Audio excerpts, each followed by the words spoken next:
Dick talked about the big picture, and Beth talked about us in our personal life, our personal journey. So all I have to do is point to a couple of types with a couple of thoughts here. See, I don't have to spend a lot of time talking about much else beside the rich fool, because we all know about poor fools. We can all preach that sermon complete with illustrations and examples. So I can just talk a little bit about the rich fool. Jonathan, show us the next slide. So here's the scripture. I'm just going to read it for you. The print's a little small there. Someone in the crowd said to him, "Teacher, tell my brother to divide the family inheritance with me." But he said to him, "Friend, who set me as a judge or arbitrator over you?" And then he said to them, "Take care. Be on your guard against all kinds of greed, for one's life does not consist in the abundance of possessions." Then he told them a parable. The land of a rich man produced abundantly. And he thought to himself, "What should I do, for I have no place to store my crops?" Then he said, "I will do this. I will pull down my barns and build larger ones, and there I will store all my grains and all my goods." Just a second there, just as an aside. Notice the way Jesus tells this story. This fellow says, "I don't have any place to store my crops." So he's a farmer without any granary, he doesn't have a broom closet, he didn't have any place to put all of his stuff. So his answer is, "I'll pull down my barns and build bigger ones." There's a sermon I'm not going to bring you today. There's a sermon right there about greed. How he's got full barns that don't have any space in them. He's had so much blessing that he sees that as nothing. Right? What he's got is nothing. What's coming is what's important. So he's going to tear down, he's going to wreck everything to receive his future and to make his own provision for his own life. Anyway, back to what Jesus said. "I will say to my soul, soul, you have ample goods laid up for many years. Relax, eat, drink, and be merry." And then the next one shows, "But God said to him, 'You fool, this very night your life is being demanded of you, and the things you have prepared, whose will they be?'" So it is with those who store up treasures for themselves, but are not rich toward God. That's the end of the scripture, but that phrase fascinates me, rich toward God. Go to the next slide. What does it mean to be rich toward anyone? I don't know about you. I grew up in a home where there were guest towels. I don't know if you had that experience.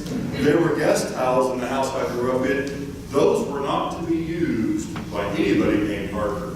Those towels, they had little seasonal appliques from embroidery on it. They're very nice, they're very rich and very thick, and you didn't dare touch those. If you fumbled around to get the real towels behind them, you put them back so that they would make a nice square stack. So if anybody was able to get open the cupboard, the guest towels were perfect. 90-degree angles. That's because my mom was rich towards guests. She was rich toward family too, but she was rich toward guests. And part of her stance in life was she was going to have a home that told people that they're welcome. That's what it means to be rich towards somebody. See, we're still unpacking in our house up in Conifer. The basement is still mostly boxes. We have made some pathways through the boxes. But we've got boxes every place. And right now, in October 2017, guest towels at the house where I'm living, guest towels are almost a clean towel. You're doing good if you can find that. And then that's just kind of where we're going to leave it. But this is the idea of being rich. See, somebody has laid out something in advance. We don't even know who the guests are. We don't know who's coming for Thanksgiving or Christmas, but we're laying out towels now, so we're ready. If the president should stop by, we're going to have the tea service and silver service, and the guest house will be ready to go. Show us the next one, John. The problem for the rich fool is that he was celebrating his good fortune by turning it all inward. See, he's turning it all toward himself. He's making these elaborate plans for what I can do so that I can eat and drink and be merry. Right? When there's a little note here for you. When there's a big change in your life, you need to include God in that big change. So Pastor Kanan is probably used to having his phone ring in the middle of the night because there's been a financial disaster, something's gone wrong in people's lives, the business is in question, or people need some prayer. It is very seldom that people will call a preacher because they've won the lottery and they can't figure out what attend is. Those phone calls are very, But, see, he turned his fortune all towards himself. He quit being a farmer, which is what he was that got him the wealth, right? He was a farmer, and that's how he got rich. But he's going to quit being a farmer and just be a warehouse keeper. So he's changing what he's doing. He's killing the golden goose, isn't he? Because it was the farming that made him this affluent. But he's making this huge change in his life, and he's quitting his business, which is how he got the wealth. And he's not including God in any of that. And this is just a reminder, when you go off to college, or when you start a new business, or when you add another member to your family, when there's another change, you want to include God in that change. Just so that you don't think of your path doesn't veer off in a different direction and leave God out. We want to be rich toward God. See, it's like survivalists trying to build a blast-proof bunker. They're going to store up 50 years of toilet tissues and paper towels and rice and beans, and the rest of the world can just go to blazes in a big fiery inferno. And they think as long as I've got mine, everything's fine. That's not being rich toward God. And remember that piece about love your neighbor and you love yourself? We've talked about that one too. A big piece of being rich toward God is being rich toward your neighbor. Jonathan, show us the next slide. The truth is, God desires that we will learn to depend on Him more and more. Remember those Hebrews in the wilderness? God fed them and put this stuff on the ground, manna, but they had to go out day by day and receive their daily bread and go out and pick it up. Of course, they wanted to store it up. They wanted to go out once a week, gather a whole bunch more than they needed for one day. But whenever they did that, whatever they stored was full of worms. Right? Somehow, whatever we put back, whatever we store, is full of worms. So part of moving has been looking through all the cans and throwing away all the expired cans.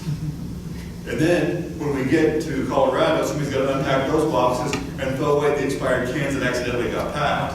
And you discover how much money you spent on canned goods and things for the pantry that you never wound up using. Kind of like those Hebrews.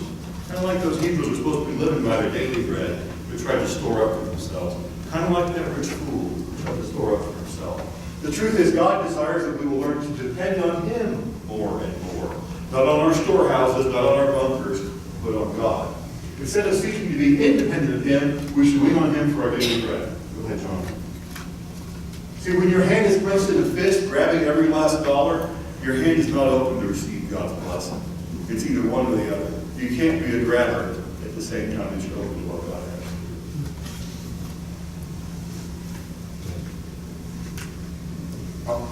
This little tag showing me where I am in the sermon. Go ahead. Okay. One last example. As real as I can make it, I worked with a lady, Miss Kay, was fantastic. She could organize stuff like you wouldn't believe. She organized stuff that you didn't particularly want to organize. She would stop by my office, and if I was out, she would organize everything, and I couldn't find things for weeks after she did this. But she was a blessing to people. Where I came from, you wouldn't call them a hoarder. That was a mean thing to say, but you call them a keeper. So Miss Swope was a keeper. And she had a house that was so full of things that she couldn't find anything in her house. She barely had walkways, and she hadn't moved in 40 years. But her house was full of everything. She had been some kind of a government inspector, and she approved things. And I was in there, and Ms. Kay would say, well, now, we're going to get rid of everything that we're not going to use in the next year. And here are all these books for your business that you haven't operated your business in 4 or 5 years. And Ms. Snow said, well, I can't get rid of those. I may open up that business again sometime. And Ms. Kay said, sometime? Well, some of these days is none of these days. And she said, Mrs. Snow, are you a Christian? And she said, yes, I am. And she said, you know what? I believe that if God wants you to go back into business, God is going to give you the books you'll need that year. And so we don't have to hold these. We'll let some Goodwill or some secondhand store or some used bookstore just hold these for you, and God's going to put them back in your life. We're just going to trust God that God's going to put the things that you need to open a business. If God wants you to open a business, He's going to find a way to get you the books for the time it comes. And that was such a revelation to me, and to Mrs. Snow too. She was shocked by that. But that really is the mark of Christian faith, to trust in God for the future, not trust in my barns, not trust in all my jars full of manna, or trust in my bunker, but trust in God. That God's going to supply the things that He needs me to have for the ministry that we'll be doing next year. So it comes back to this image of the Hebrews in the desert, and Jesus teaching us to pray, saying, give us, say it with me, give us this day our daily bread. See, that relaxes us, lets us let go a little bit, so we're not totally responsible for the future. And jump the show to the next slide. Which brings us back to a much earlier sermon about not worrying. See, we're talking about the rich fool who tried to gather everything in one big barn. Remember what Jesus said in Matthew? Therefore I tell you, do not worry about your life, what you will eat or drink, or about your body, what you will wear. Is life not more than food, and the body more than clothing? Look at the birds of the air, they neither sow nor reap, nor gather into barns. And yet your heavenly Father feeds them. Are you not worth more than they? Remember, that was a sermon about how do not worry is spoken here as a command.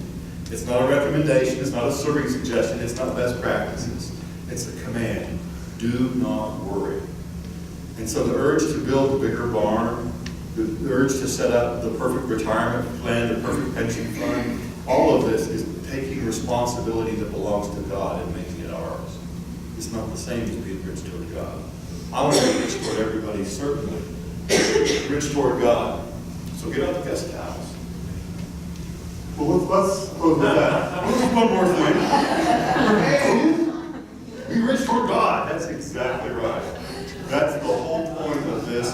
And this exercise, this game called life, is a race to see who can be richest toward God.